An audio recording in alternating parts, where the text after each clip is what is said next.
I'm guessing that a lot of you out there are fans of President Donald J. Trump, right? He spoke yesterday. He spoke yesterday. I know it went very well. Of course, he's a friend of mine, and of course, I've endorsed him for president in 2024. And I want to leave you with this thought, that there are a lot of things that I could say about President Trump's presidency. I could talk about tax reform. I could talk about the fact that we just for the first time during his 4 years started to push back against communist China. I could talk about the fact that he's the only presidential candidate speaking about the economic issues that matter, not just to the people in this room, but those all-important swing voters that we've got to win over. Those things are all true. But the strongest argument I can make for Donald Trump is where I started this speech, that when everybody else is telling lies about Ukraine, there is one man on the national stage telling the truth, and that's Donald J. Trump.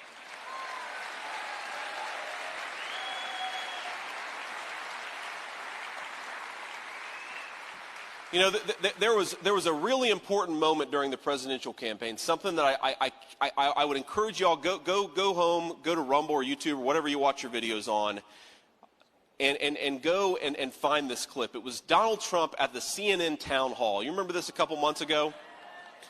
And the whatever mainstream reporter they had asked him the question and said, well, whose side are you really on? Are you on the Russia side or are you on the Ukrainian side?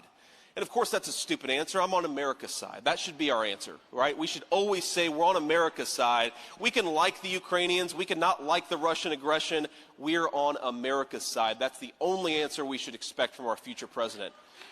Now, every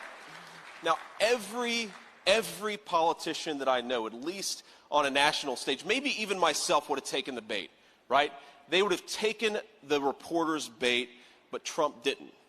What he said was, I want the killing to stop, right? I want the killing to stop. That, ladies and gentlemen, that is the statesmanship that we need in this moment. That America comes first, and what is in the best interest of this country, and what is in the best interest of all of us as human beings, for the killing to stop. We send that country, Ukraine, $200 billion. The idea that we don't have the leverage to stop this conflict with the snap of our fingers is a joke. And anybody who tells you we can't stop this war is lying to you. $200 billion buys you a lot, and what it buys us is leverage, and we ought to use it. But I want to encourage all of you, especially those young people who have not yet committed to a presidential candidate. I want to encourage you to get out there and support President Trump. And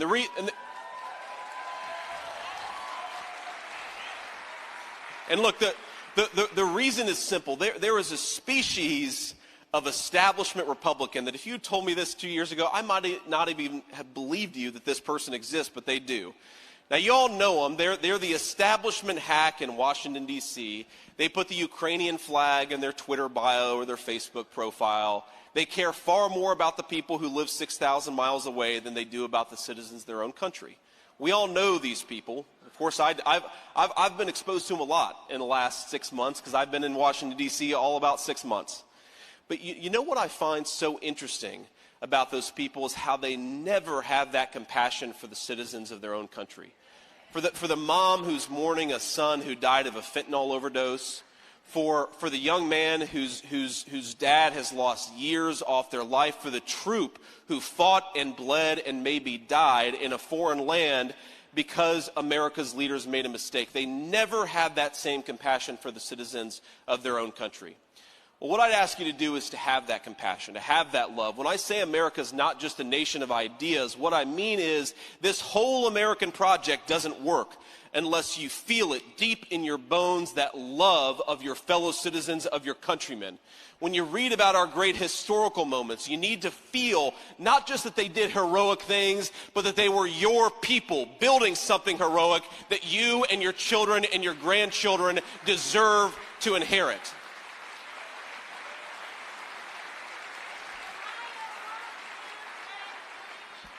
And I love you, ma'am. Thank you. And I will say, there is no issue that these people with the Ukrainian flags in their bio are more obsessed with. They call it entitlement reform. But of course, what they're saying is that they want to cut Social Security for the people who paid into it for a generation so that we can send more money to Volodymyr Zelensky in Ukraine. Do we want to do that? Absolutely not.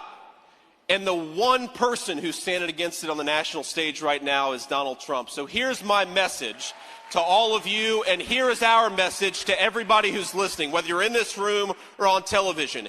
If you want to immiserate our grandmothers and grandfathers to send another yacht to Volodymyr Zelensky and his administration, hell no, make America great again. Let's go and show them over the next 2 years. God bless.